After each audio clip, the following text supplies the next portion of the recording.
Camarade président Vladimir Poutine, camarade président chef d'État africain, camarade chef de délégation, bonjour. C'est un honneur pour moi ce matin donc de prendre la parole ici et de vous passer donc le salut fraternel du peuple du pays des hommes intègres. C'est aussi le lieu pour moi, avant tout propos, de rendre grâce à Dieu, Dieu Tout-Puissant qui nous a permis de nous réunir ici ce matin en bonne santé pour parler de l'avenir et du bien-être donc de nos peuples. Je m'en vais m'excuser auprès des anciens que je pourrais vexer dans mes propos à venir. Africanité oblige, les droits d'aînesse, je me dois de m'excuser.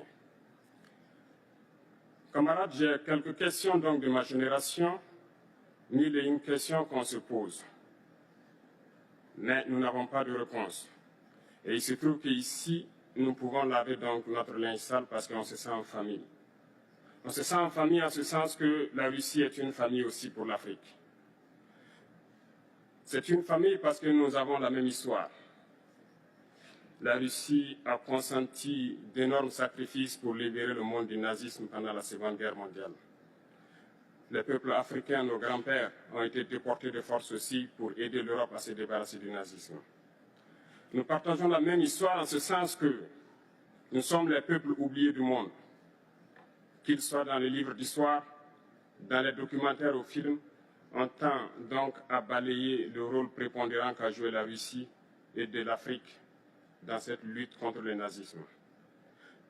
Nous sommes ensemble parce que, actuellement, nous sommes là pour parler de l'avenir de nos peuples, de ce qui va advenir demain, de ce monde libre auquel nous aspirons, de ce monde sans ingérence dans nos affaires internes.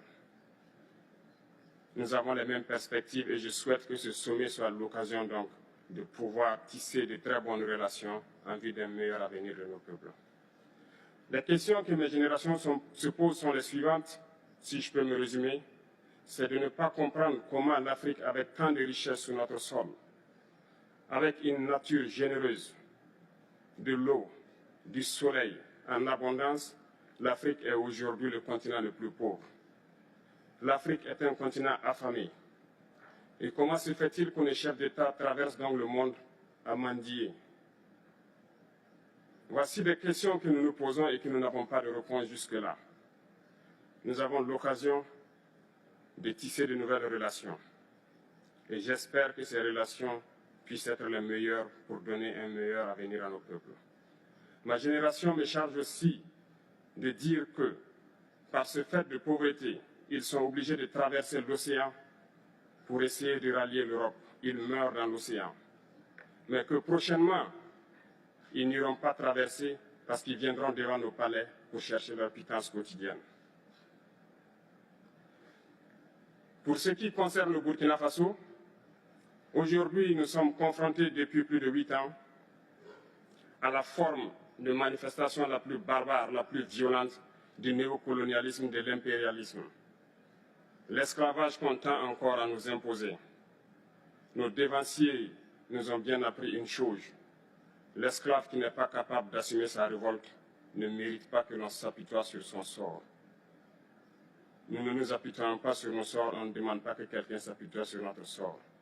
Le peuple burkinabé a décidé de lutter contre l'île terroriste en mesure de relancer son développement.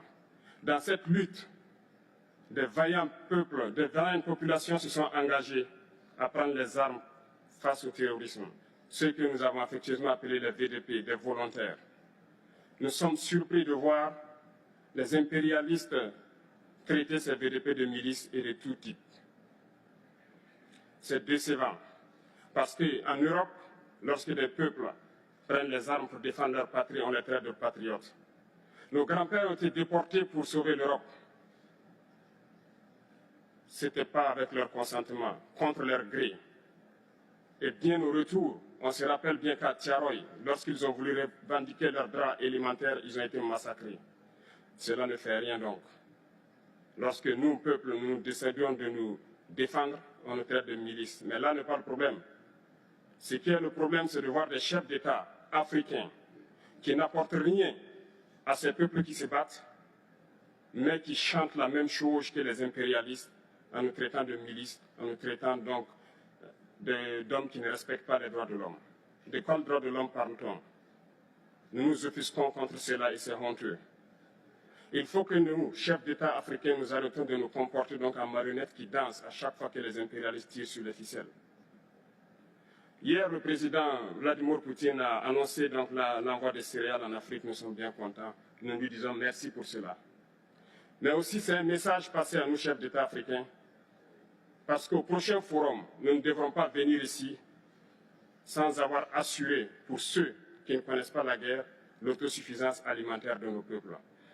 Nous devons prendre l'expérience de ceux qui ont pu déjà atteindre cela en Afrique, tisser de bonnes relations ici et tisser de meilleures relations avec la Fédération de Russie pour pouvoir assouvir les besoins de nos populations. Je ne serai pas peut-être long, le temps imparti est très court. Nous sommes obligés de nous arrêter à un moment donné. Mais je voudrais terminer en disant que nous devons donc rendre hommage à nos peuples qui se battent.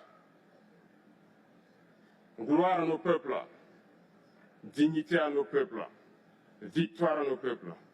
La patrie ou la mort, nous vaincrons. Merci, camarades.